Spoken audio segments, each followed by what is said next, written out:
We are in week 3 of our series, Taking Responsibility for Your Life. And each week in this series, we're coming back to a simple question. It's this: am I taking responsibility for my life? Really? Can you guys say it with me? Am I taking responsibility for my life? Really? That was just a warm-up. Let's do it one more time. Am I taking responsibility for my life? Really? And it's a simple question, and maybe if this is your first week with us, or maybe if you've been away for a while, you're wondering, what type of question is that?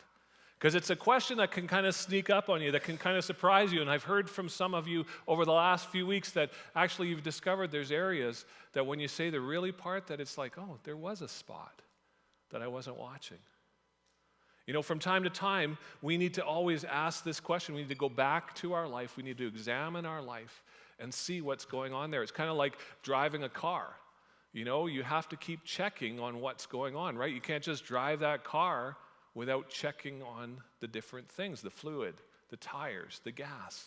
You know, I got my driver's license a month after I turned 16.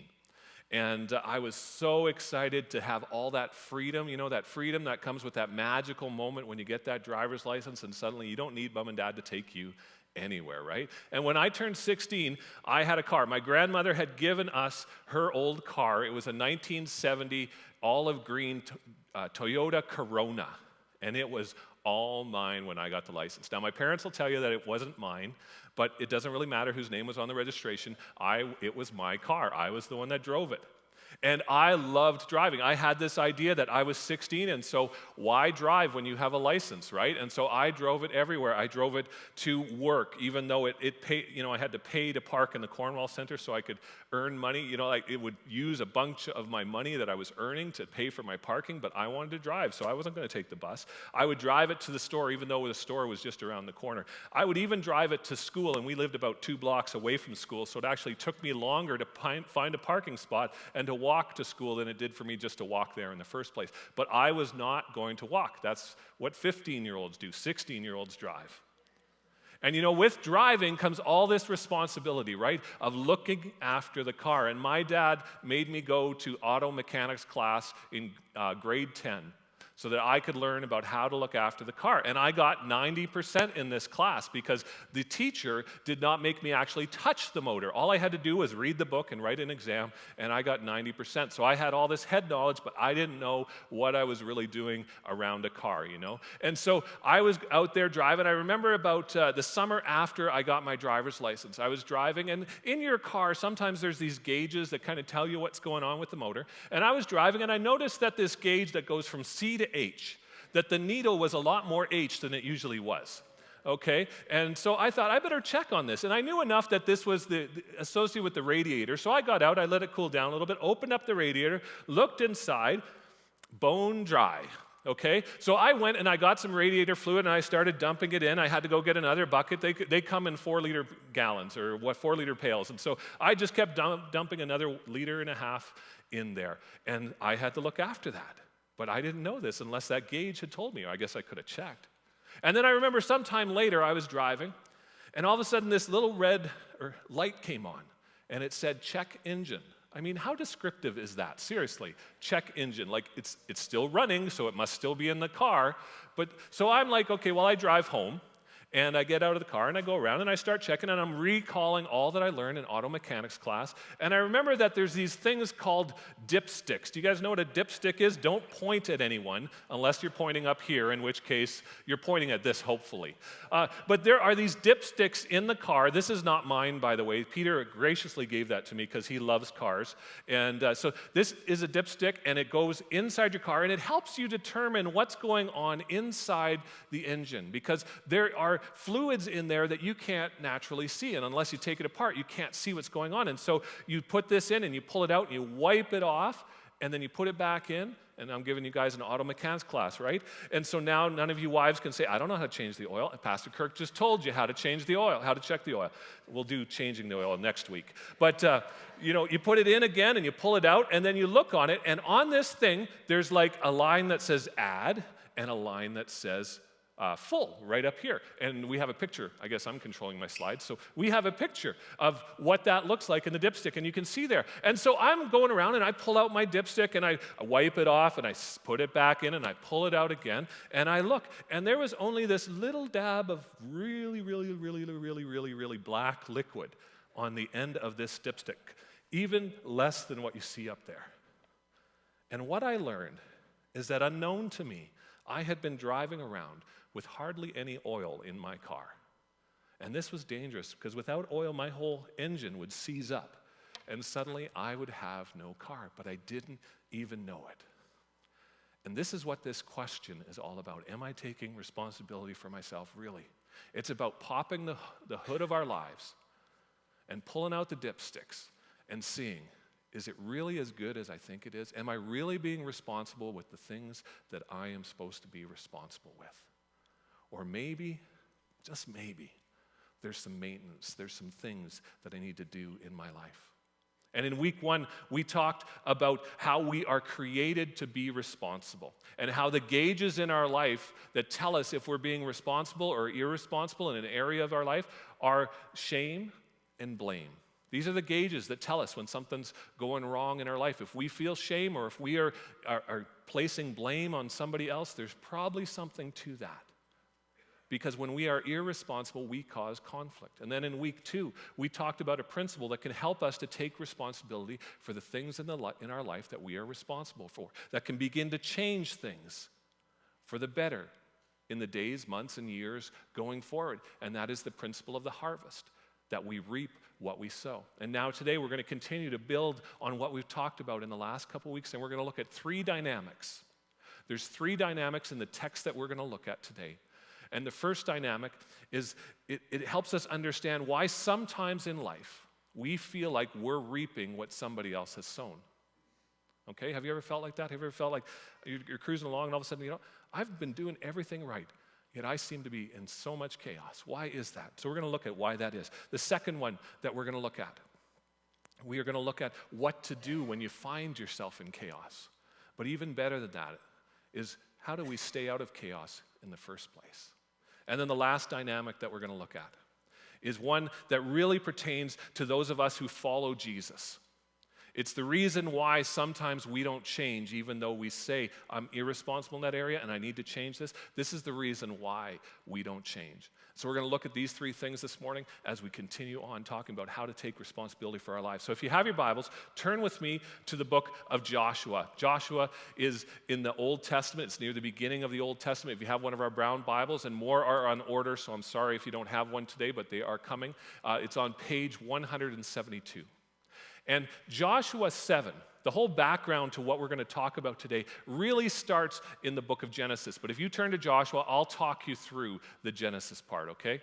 And the background of Joshua 7 really starts back in Genesis 15, 650 years before what we're going to talk about today. And it starts with a man by the name of Abraham. And Abraham was called by God. And he is the father of Isaac, who we talked a little bit about earlier in the service. And Abraham had a visit from God. And God said to him, I want you to leave your home, and I want you to leave your family, take your wife Sarah with you, and I am going to make you into a great nation. And I am going to give you children, and I'm going to give you land. And the problem was he had no children at this point, and he was quite an old guy. And so he travels away to a place called Canaan. And there God visits him again. And God says to him this. It says in verse 13 of chapter 15, it says, Then the Lord said to Abraham, he was called Abram to start with, and then later he was called Abraham. You can be sure that your descendants will be strangers in a foreign land. You see, God had taken Abraham to a new land, and he was going to create a nation there. He was going to give him lots of descendants, but it wasn't going to happen right there. It was going to happen somewhere else. And so his descendants were not taken, actually, they traveled down in a time of famine to a place called Egypt, from the region we know as Israel or Canaan back then, and they lived there for hundreds of years.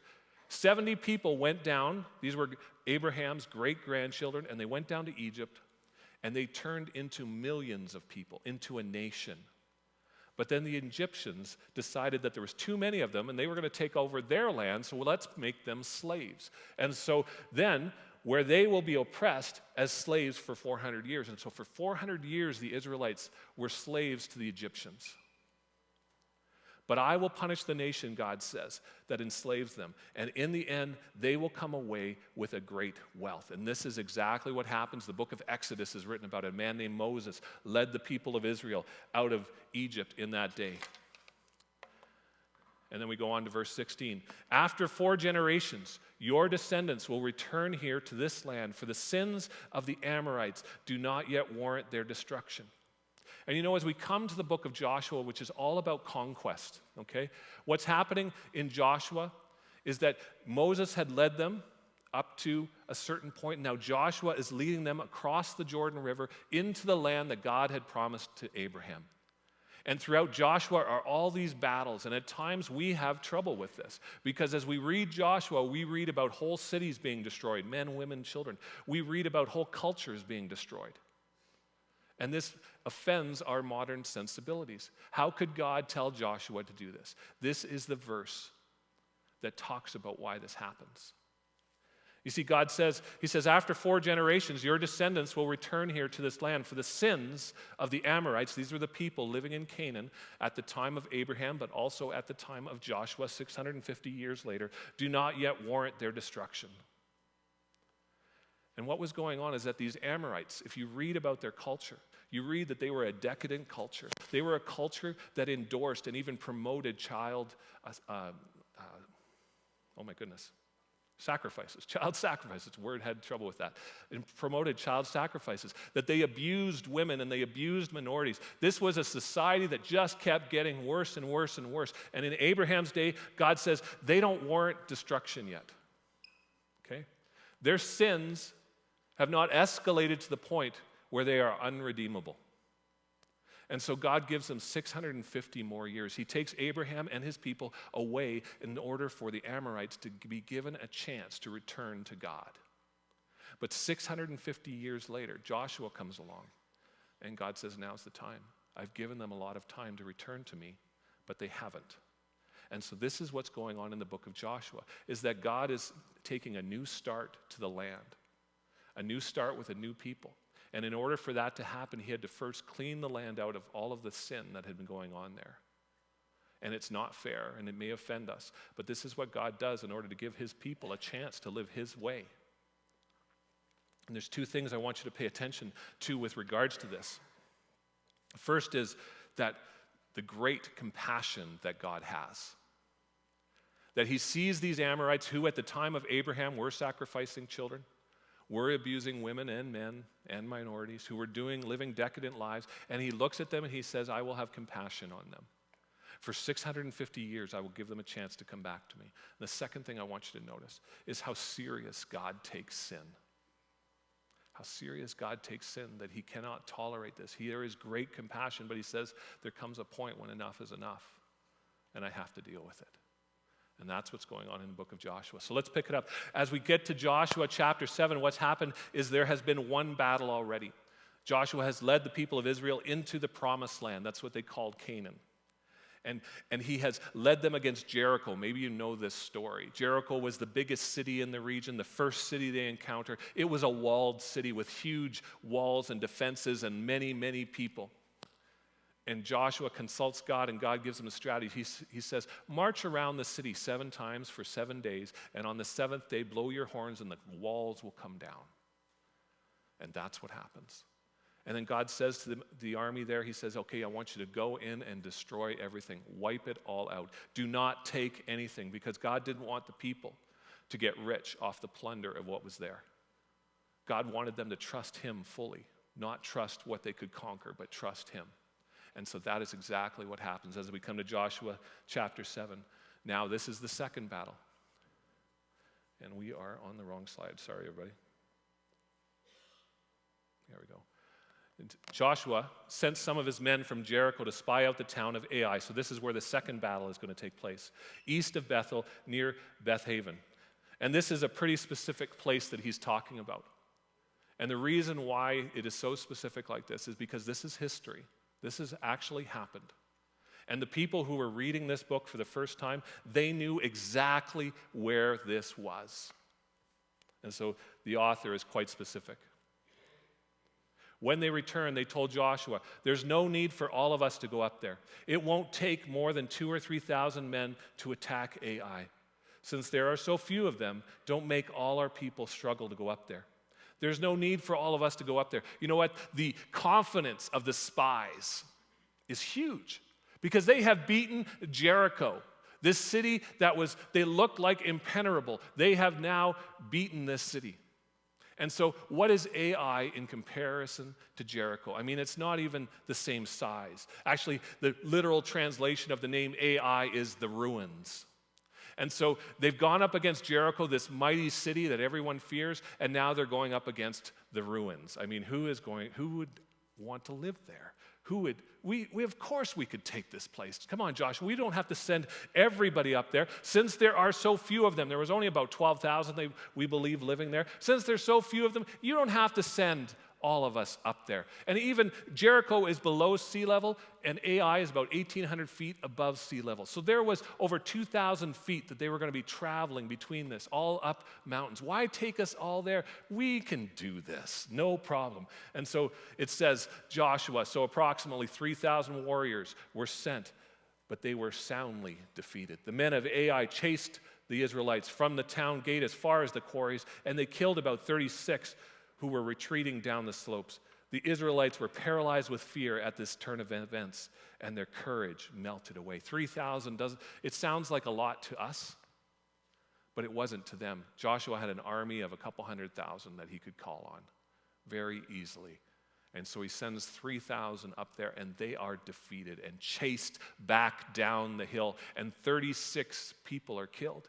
When they took on Jericho, nobody was killed from the Israelite side. But now this little town, this ruins, 36 people are killed.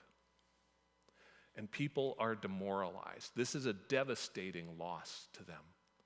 It's interesting in this verse that these same words, paralyzed with fear and courage melted away, these are the same words that are used in Joshua chapter 2 and Joshua chapter 5 to describe the Canaanites and how they felt with Israel coming in, and how they felt after hearing what had happened to Jericho, that the Canaanites were paralyzed with fear, that the Canaanites' courage melted away. And now these same words are used to describe the people of Israel because chaos has ensued. They thought they'd win, but now all of a sudden things didn't go as they expected, and they're in chaos. Has that ever happened to you? How do you respond when you find yourself in chaos in your life? How do you think Joshua responds? Well, let's keep reading. Joshua and the elders of Israel tore their clothing in dismay, threw dust on their heads, and bowed face down to the ground before the ark of the Lord until evening. And Joshua's reaction is to come before the ark of the Lord. The ark symbolized the presence of God with his people. And he comes before it and he tears his clothes. He tosses dust on his head. These are symbols of how much distress that he was in, how much grieving he is doing for what has happened, how much he can't understand what it is. This has vexed him. This has caused him anxiety. And he's showing God by doing this. And he falls down in front of the ark.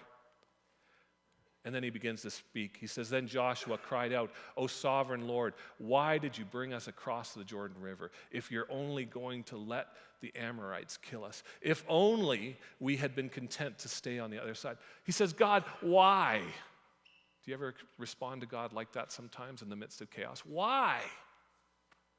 Joshua says, why? What can I say?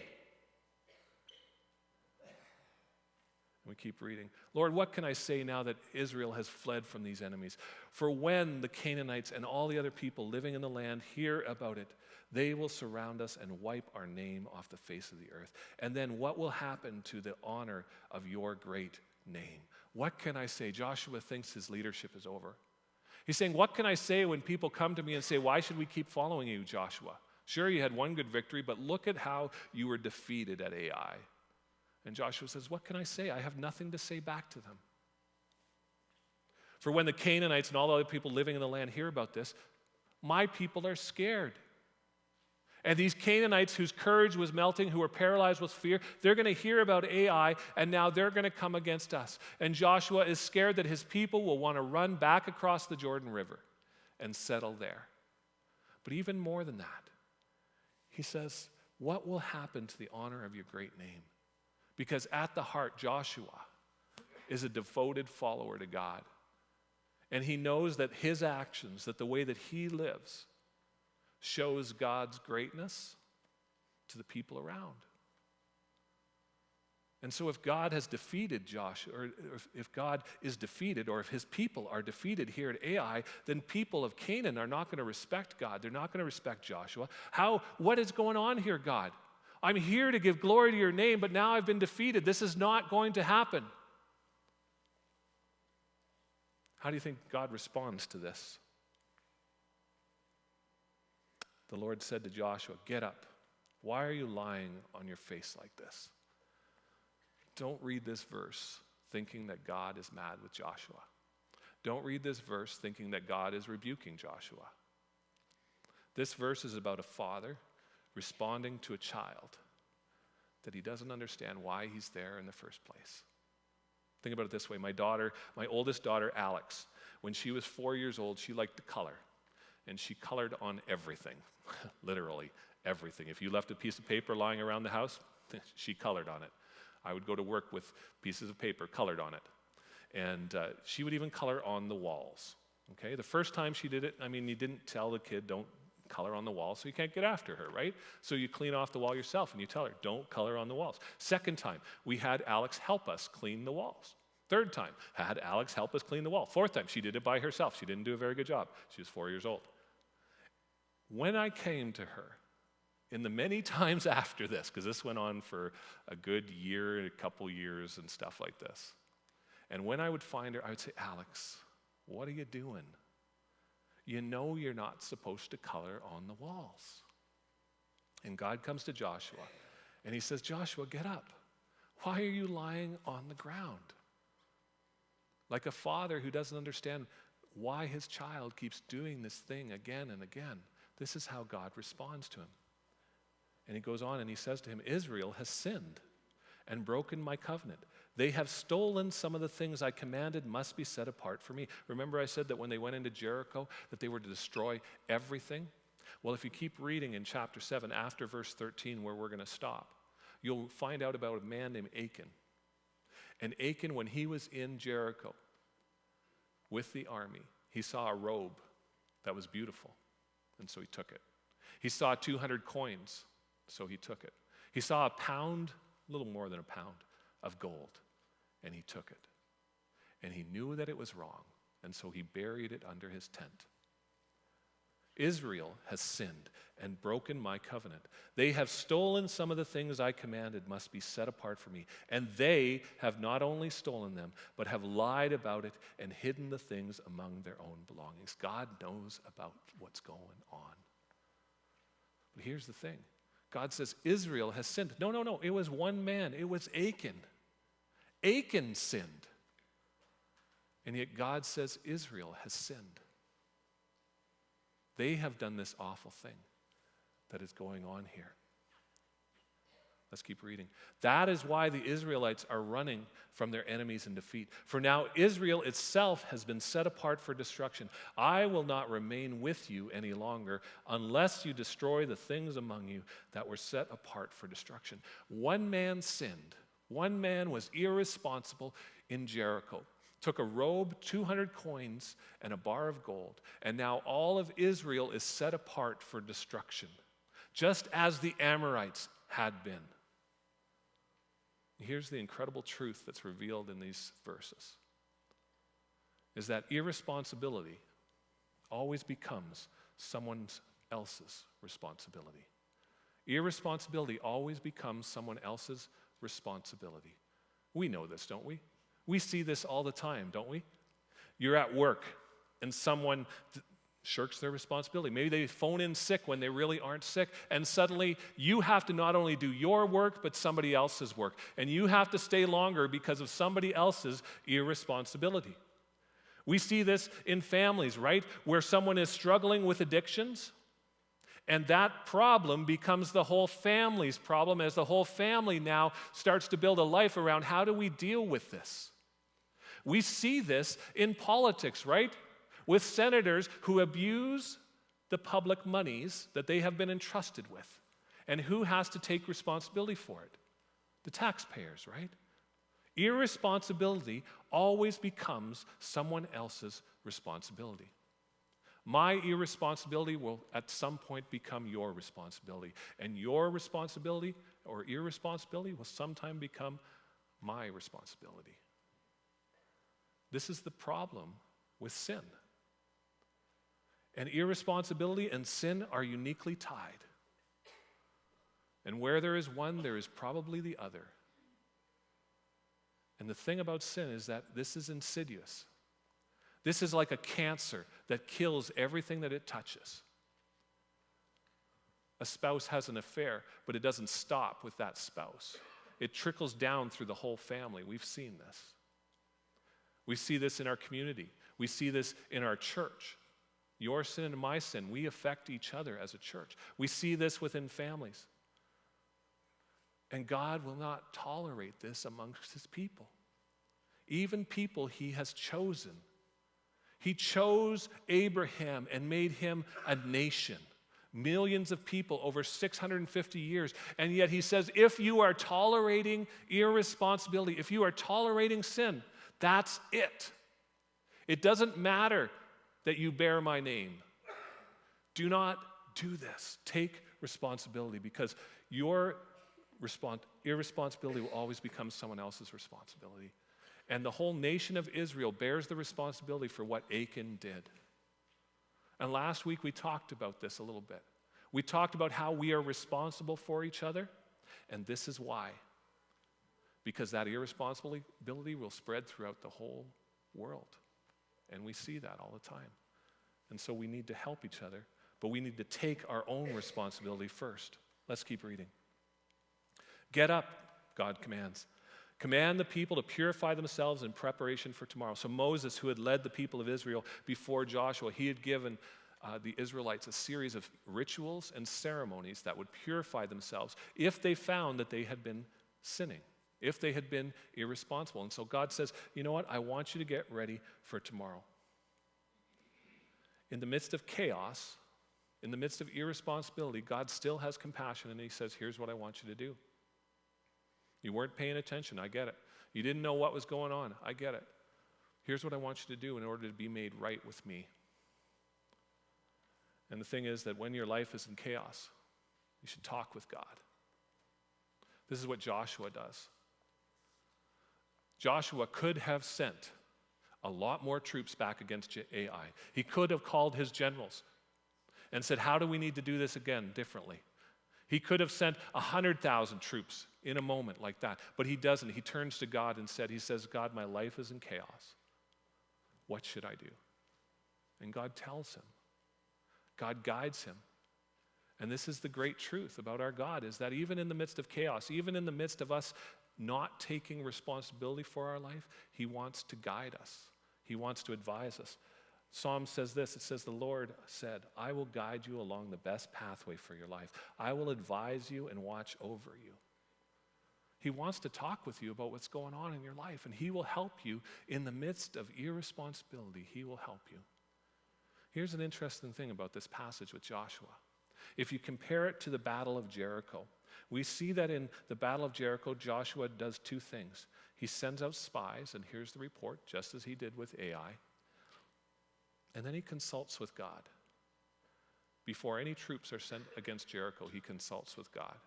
In the whole story of the Battle of Ai, we never hear about Joshua talking with God until after he fails. And I wonder what would have happened. I wonder what would have been different if Joshua had consulted with God first.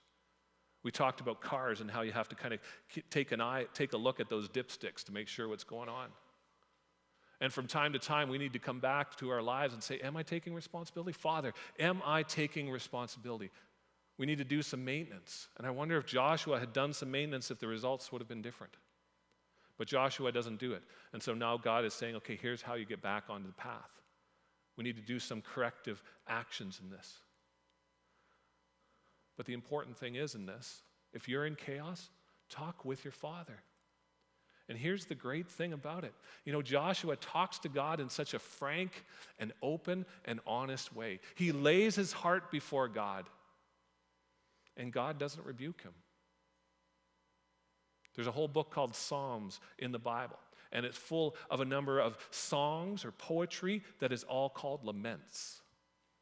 And these are expressions of grief and mourning and loss. And God accepts these songs as prayers to him. And so if you're in chaos today, God wants to talk with you. He wants to hear about the hurt that you're experiencing, the pain, because he wants to guide you along the best pathway for your life. He wants to advise you. And if you're not in chaos, if everything's going great, that's awesome. Still come to God. Check the gauges. Check that dipstick.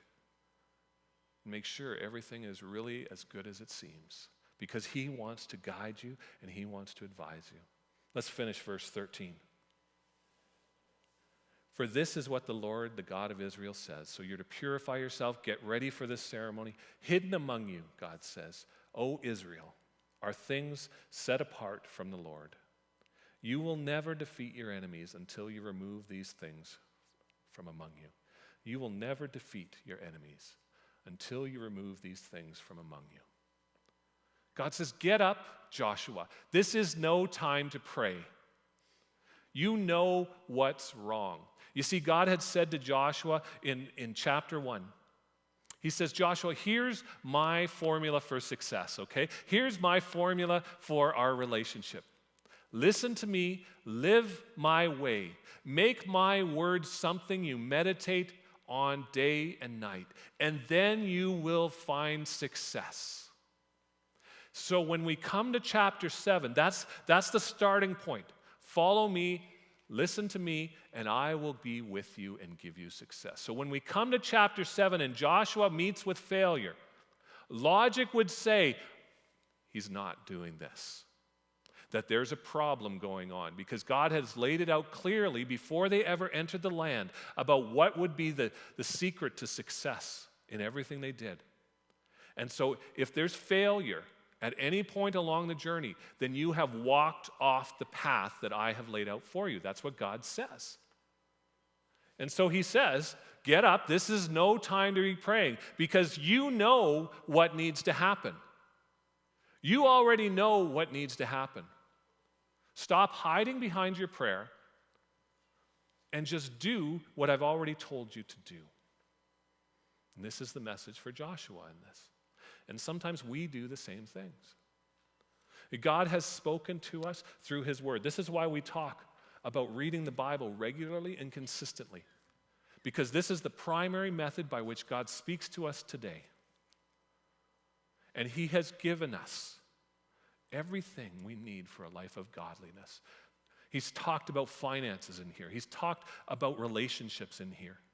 He's talked about being good citizens. So if you're praying and asking God, is it okay if I sleep with him or her? God has already spoken and he's not going to repeat himself. So act responsibly with sex. If you are asking God about your finances, start following God's way of using finances. Stop praying about it and get up and ask. Start following, not asking, but start following. And if you're wondering, do I really need to pay taxes? Do I really need to obey that speed limit? God has given us instructions about how to be good citizens.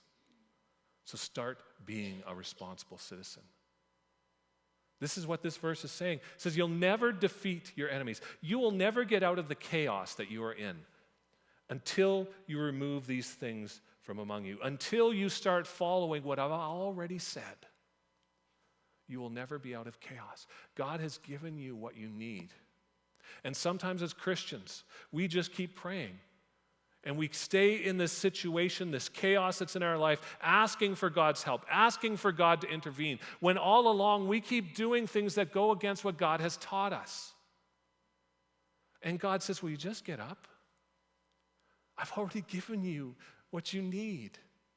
Just start doing it. The truth is, there is a time to pray and there is a time to act. And sometimes as Christ followers, we are way too slow to act because God has already spoken and he's not going to repeat himself. And we talk about, there's an old saying that says you can't talk your way out of this situation, right? Anybody ever heard that? When God has already spoken, you cannot pray your way out of that situation. So it's time to start taking responsibility for your life. So what do we do with what we've heard today?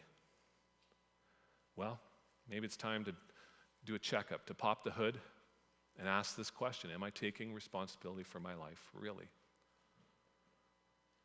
Maybe it's time to take a look and see if someone's starting to take responsibility for the irresponsibility I've been sowing. Or maybe when we see irresponsibility in someone else's life, we need to humbly and gently go to them and help them get back on the path that God wants for them. Maybe we need to talk with God and ask him this question: Father, am I taking responsibility for my life? Or is there an area that you want to talk with me about? Or maybe we're in the midst of chaos and we need to come to God and just talk with him. Maybe we've never talked with him before and we need to come to him for the first time and ask him to be with us, to forgive us, and to lead us back on that right path. He wants to do that. He is a good father who wants to help his children. Or maybe God's been speaking for the last few weeks. Maybe he's been speaking just this morning to us. And we just need to start living the way that he's taught us. We need to start opening this book and reading the words that he gave to us to teach us how to live his way today. Am I taking responsibility for my life? Really? Let's pop the hood and take a look this week and see what God would have us do. The great thing about this story in Joshua is that God is with his people throughout the whole story, okay? He never left them. He was there all along. So when Joshua came to him, God was waiting. And God opened his arms and said, here's what you need to do. So get up and stop praying and start doing it. And if you read the rest of this story, you find out that God takes them back to Ai and a very different result happens. And God leads them into the rest of the land to conquer the land. And they receive all of the promise that God made to Abraham 650 years ago. And the same is true for us today. That God is with you much more than you think. And maybe you just aren't looking for him. Maybe today it's time to start talking with him, because he's with us. And he wants you to experience the life that you were created to have. Imagine what would happen if we began taking responsibility, if we began talking to him about this, if we began living the way that he created us to live. Imagine what could happen in our lives. I want to invite the worship team back up.